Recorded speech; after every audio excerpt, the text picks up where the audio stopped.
मुफ्ती मोहम्मद अनवर खान साहब मौजूद है इस एहतजाज के को जो जिन्होंने ऑर्गेनाइज़र एक तरह से बहुत सारे लोग इनके साथ शामिल हुए। आज ये बताइए कि ये जो लड़ाई आपने शुरू की यहाँ पर जगूशरी में, पूरे हिंदुस्तान में लड़ाई जारी है CAA बिल के खिलाफ, ये लड़ाई आगे कहाँ तक लेके जाएंगे आप? देखिए,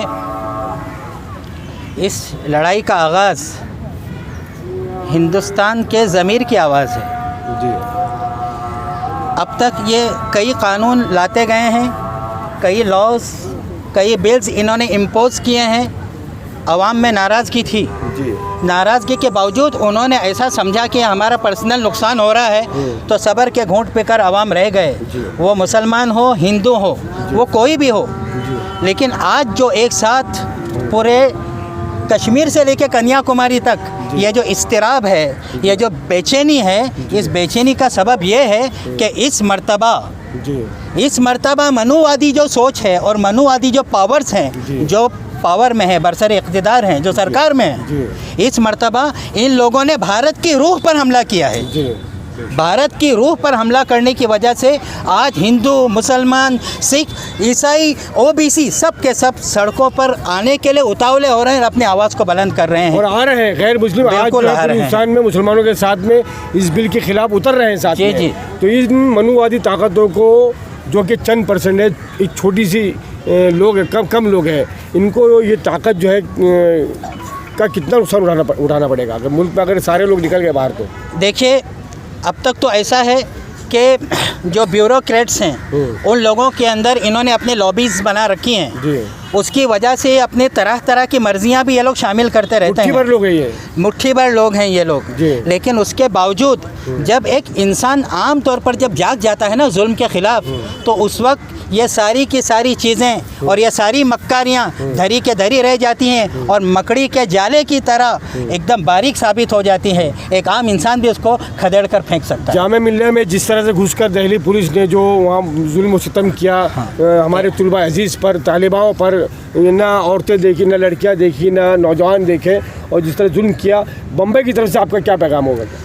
बम्बई की तरफ से मुकम्मल बम्बई, चूँकि ये बेदार शहर है और इंसानियत के तई हमदर्दी रखने वाला शहर है, इस हमदर्दी का असर दिल्ली पुलिस नॉर्थ की पुलिस के मुकाबले में महाराष्ट्र और बम्बई में ज़्यादा तौर पर देखा जा सकता है। यहाँ की इंसानियत नवाजी को अब तक है, अल्लाह करे कायम भी रहे। अब यहाँ पर बात इस तरह है कि ये पूरा शहर, ये पूरा सूबा हमारे उन भाइयों के साथ है, उन बच्चों के साथ है, उन स्टूडेंट्स के साथ हैं जिनके ऊपर अत्याचार हुआ है, जिनके ऊपर जुल्म किया है। उनका कसूर क्या था? उनका कसूर क्या था? उनको 2 राइट्स हासिल है अपना सवाल उठाने के, 2 हक़ हासिल है। एक उनको हक़ हासिल है डेमोक्रेटिक हक़, जमहूरी हक़। जमहूरी हक़ होने के नाते एक इंसान का, हर भारत का हर शहरी आवाज़ उठा सकता है, सवाल कर सकता है। वो अपना डेमोक्रेटिक हक़ इस्तेमाल कर रहे थे। दूसरा ये कि वो अपना दूसरा लॉजिकल हक़ भी इख्तियार कर रहे थे और अपना हक़ मांग रहे थे कि भाई हमने जो हायर एजुकेशन हासिल किया है, हम MPhil हैं, PhDs हैं, मास्टर्स हमने किया हुआ है, हम पॉलिटिकल साइंस में डिग्री होल्डर्स हैं, इनकी डिग्री तो असली है। इनकी डिग्री ऐसी नहीं जो संडे के दिन जाके बैक डोर से ली हो। इनकी डिग्रीज तो असली है। तो इनके ज़मीर का ज़िंदा होना और इनके अंदर से सवाल का उठना संवैधानिक है, और वो हिंदुस्तान के कॉन्स्टिट्यूशन को सामने रखते हुए सवाल करते हैं कि CAA क्या है, ये कौन सा ब्लंडर है, इसको साबित करो, ये बतलाओ कि ये है क्या। अब ये जब सवाल करते हैं तो कोई कसूर करते हैं? ये कोई कसूर नहीं कर रहे हैं, वो अपना जमहूरी डेमोक्रेटिक हक़ इख्तियार कर रहे हैं। हम उनको सपोर्ट करते हैं, आज भी हम उनकी आवाज़ में आवाज़ उठाते हैं। जिस तरह से जामिया में घुसकर दिल्ली पुलिस ने वहाँ पर एक तरह से हमला किया है, तो ये कहीं ना कहीं मोदी सरकार के आदेश पे हुआ है, क्योंकि योगी जो उनका तलवे चाटने वाला वज़ीर आला बैठा है। महाराष्ट्र में क्या आपको इस तरह से मुमकिन नज़र आता है कि जहाँ पर उद्धव ठाकरे की और कांग्रेस और NCP की सरकार है? देखिए, हमको महाराष्ट्र में ऐसी उम्मीदें नहीं हैं, लेकिन हम अपनी आँखें खोले हुए हैं।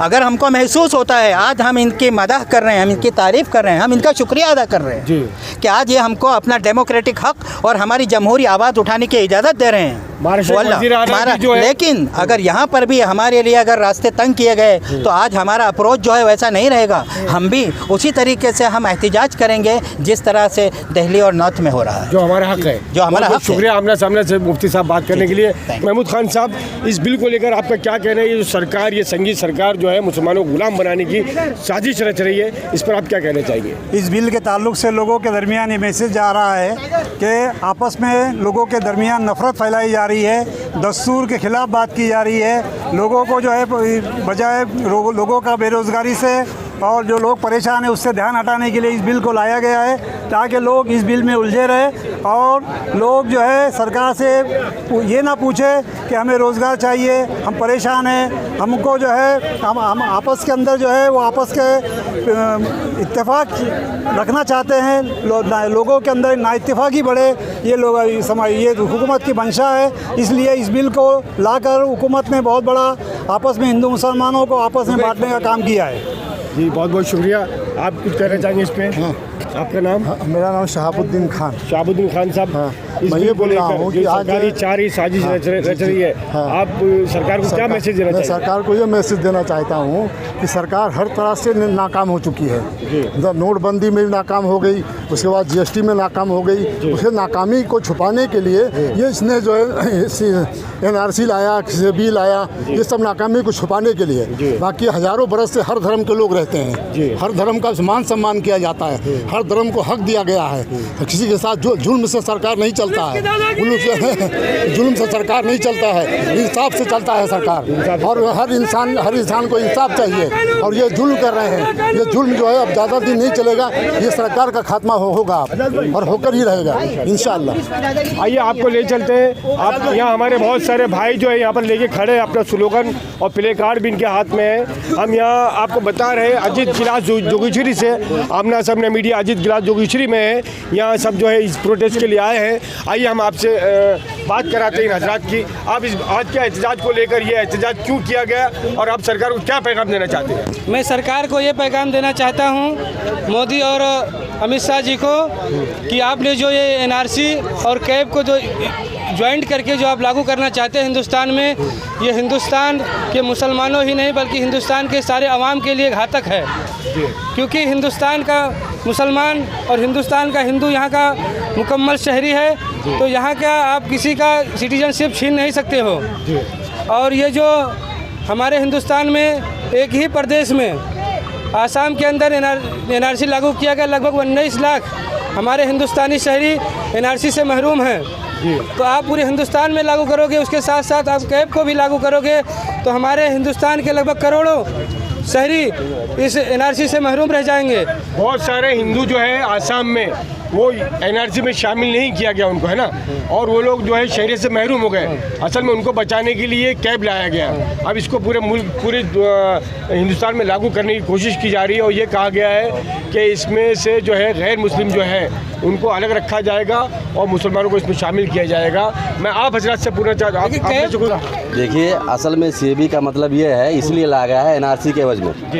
सीएबी जो है एनआरसी के एवज में लाया गया है। एनआरसी से किसी को तकलीफ नहीं है। सीएबी जो लाया गया है सिर्फ मुसलमानों को जो है नागरिकता मत मिले, बस इसीलिए। और उसका मुद्दा बनाया गया है बांग्लादेश, पाकिस्तान और अफगानिस्तान। उसके लिए बहुत सी शरारत रखी गई कि आपका जो 71 से पहले, हाँ, जो भी है, लेकिन असल मुद्दा वही उनको देश के लोगों को इसीलिए बेवकूफ़ बनाया जा रहा है। हाँ। वो 3 देशों का नाम लेकर के, अकलियत में तो बहुत सारे लोग हैं वहाँ पे, कितने लोगों पर जुल्म हो रहा है। शिया मुसलमान है और भी मुसलमान है, क्यों नहीं उनको शहरी, ये रोहिंग्या मुसलमान है, उनको क्यों नहीं दी जा रही है? अगर बोल रहे कि भाई हम जो मजलूम लोग हैं, ईसाई कैसे मजलूम हो गया?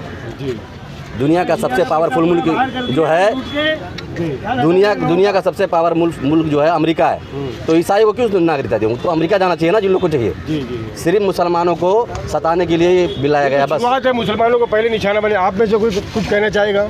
आइए। मुझे अस्सलाम वालेकुम। मुझे ये कहना है कि सीएए और कैब की वजह से आज पूरा हिंदुस्तान एक हो गया है। आज लोगों को समझ में आ रहा है कि मोदी सरकार क्या कर रही है। अब इसका असर जब पड़ेगा तब इनके समझ में आएगा और ये कानून को वापस लेंगे। हमें जान दे देनी चाहिए मगर पीछे नहीं हटना चाहिए। तैयार हो जाओ, अपने सर पर कफन बांध लो, वक्त आए तो जान देने के लिए तैयार रहो। इस्लाम कहता है, मुसलमान कहता है कि जान दे दो। हम सर कटा सकते हैं, सर नहीं झुका सकते। हिंदुस्तान हमारा हक है। हिंदी अहम वतन है। हिंदुस्तान जिंदाबाद। असल वो अपनी ना जो बेरोज़गारी है वो छुपाने के बस और कुछ मुद्दा नहीं है, यही मुद्दा है कि अपनी बेरोज़गारी छुपाओ। जो अपने से ज़्यादा बांग्लादेश कमज़ोर था वो अपने से ज़्यादा ऊपर आ गया अभी। अब वो लोग इधर आएंगे तो वो कहाँ रहेंगे? पहले ये बताओ कि कहाँ रखेंगे? महाराष्ट्र में, गुजरात में? सबसे पहले मैं तो कहता हूँ गुजरात में अमित शाह और मोदी के घर में रखो जितने लोग हैं। अब वो लोग बाहर से आएंगे तो पहले जब हिंदुस्तान में किसी के पास नौकरी नहीं है, सब बड़े बड़े ऑटो जो है वो सब नीचे गिर गए हैं, तो वो पहले ऊपर लाने की कोशिश करो, फिर सब बिल ये थी आम शहरियों के ख्यालात, ये मुसलमानों के ख्यालात थे। आइए हम आपको ले चलते हैं। यहाँ पर ख़वातीन भी हमारे साथ में, अजीत गिलास में बहुत सी ख़वातीन यहाँ मौजूद है हमारे साथ, और इन ख़वातीन से भी हम बात करेंगे। यहाँ पर बहुत सारे हमारी बहनें जो हैं वो भी इस एहतजाज में शामिल हुई हैं। से हमारी जो ख़वातीन हैं हम इनसे ही बात करेंगे। आप लोग यहाँ पर आइए, आप इस तरफ आइए। आप क्या पैगाम देना चाहेंगी? जो सरकार जो है ये भगवा परिवार जो है मुसलमानों को गुलाम बनाना चाहते हैं, और ये चाहते हैं कि इस मुल्क से जो है बहुत सारे मुसलमानों को साजिश के ज़रिए एक तरह से उनको गुलाम बना लिया जाए, उनको शरणार्थी बना लिया जाए। पहले तो मैं आपका शुक्रगुजार हूँ कि आप लोग जो है आज आए हैं हम सब की बात को रखने के लिए और मोदी जी तक को पहुँचाने के लिए। मैं आप तो तमाम न्यूज़ वालों का शुक्रगुजार हूँ। और हमारी जो महिलाएं अभी बहुत सारी जो है स्कूल छुट्टी है तो बच्चे लेने गई है, बहुत सारी यहाँ महिलाएं हमारी जमा है, इसलिए कि मोदी जी ने जो है उनके घर को जो है ना लूट लिया। पहले तो मोदी जी ने नोटबंदी की है, उसमें महिला परेशान हो गई, बड़ी परेशान हुई। कई महिलाओं ने तो आत्महत्या भी किया, कई महिलाएं जो है बेहोश हो गई। चलो जैसा वैसा कवर कर लिया। उसके बाद जो आया फिर बुरखे का मसला, उसके बाद आया तलाक का मसला, उसके बाद आया कश्मीर का मसला।